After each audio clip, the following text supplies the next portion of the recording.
This video is brought to you by I Survived the Coronavirus Hysteria t-shirt. Link is available in the description. This is the front of the shirt, and here's the back. I survived the coronavirus hysteria. You can support this channel by buying a shirt. Alright, let's start the briefing. Alright, Rebels, today's briefing is once again from the Gateway Pundit. They're doing this whole series on the misreporting of the coronavirus. And the headline today is, as TGP, or the Gateway Pundit, predicted, coronavirus mortality rate in U.S. dips to 1.2% of confirmed cases. When will World Health Organization be held accountable? And as you'll see, it's been corrected to 1.25%. And this article is by Jim Hoft, H-O-F-T. So moving on into the article, we have update. The Worldometer later moved back their total U.S. coronavirus cases to 32,356, which puts the rate at 1.25%, still much lower than the 3.4% rate estimated by the World Health Organization. Moving down. The U.S. coronavirus mortality rate dipped to 1.0% on Sunday using deaths 396 divided by confirmed cases 38,167. Once again, it's been corrected to 1.25. That number is actually significantly lower if you factor in all of the cases that are not being reported, where people are not feeling sick enough to be tested.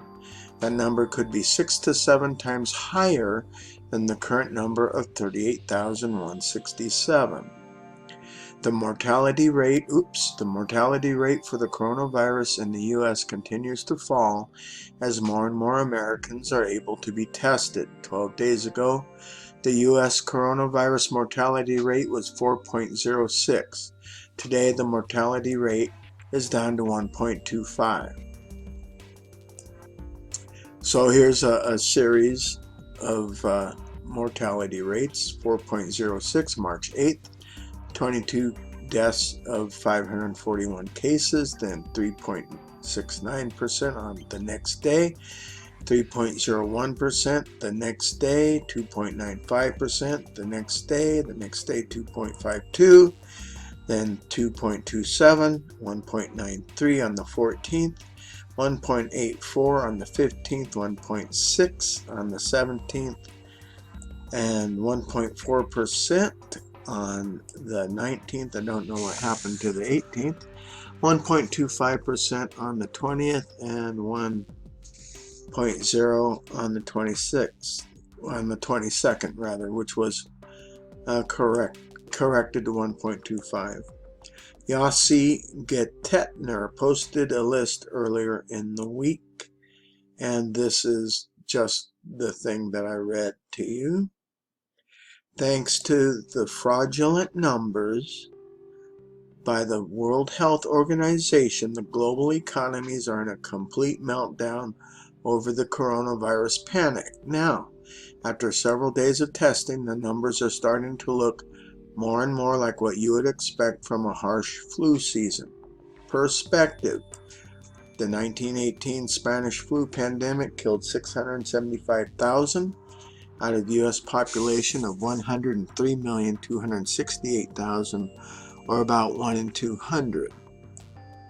The 2020 coronavirus has killed 396 so far out of a population of 333,546,000, or a little more than 1 in a million. As we have reported several times now, the director of the World Health Organization created an international panic when he miscalculated the coronavirus mortality rate at 3.4%. The controversial Ethiopian politician and Director General of the World Health Organization, WHO, Tedros Adhanom Ghebreyesus, claimed in a press conference early March that the fatality rate for the coronavirus was many multiples that of the fatality rate of the common flu. This egregiously false premise has led to the greatest economic panic in world history. The Director General of the World Health Organization spoke on March 3, 2020, shared this related to the coronavirus. While many people globally have built up immunity to seasonal flu strains, COVID-19 is a new virus to which no one has immunity.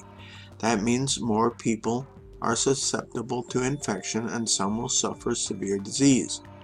Globally, about 3.4% of reported COVID-19 cases have died. By comparison, seasonal flu generally kills far fewer than 1% of those infected. Here's the video of Dr. Ghebreyesus' remarks. I'm not going to play the clip. We've all seen it. This statement led to the greatest panic in world history as the global elite media shared and repeated that the coronavirus was many, many times more deadly than the common flu. The problem is his statement is false. It was not accurate.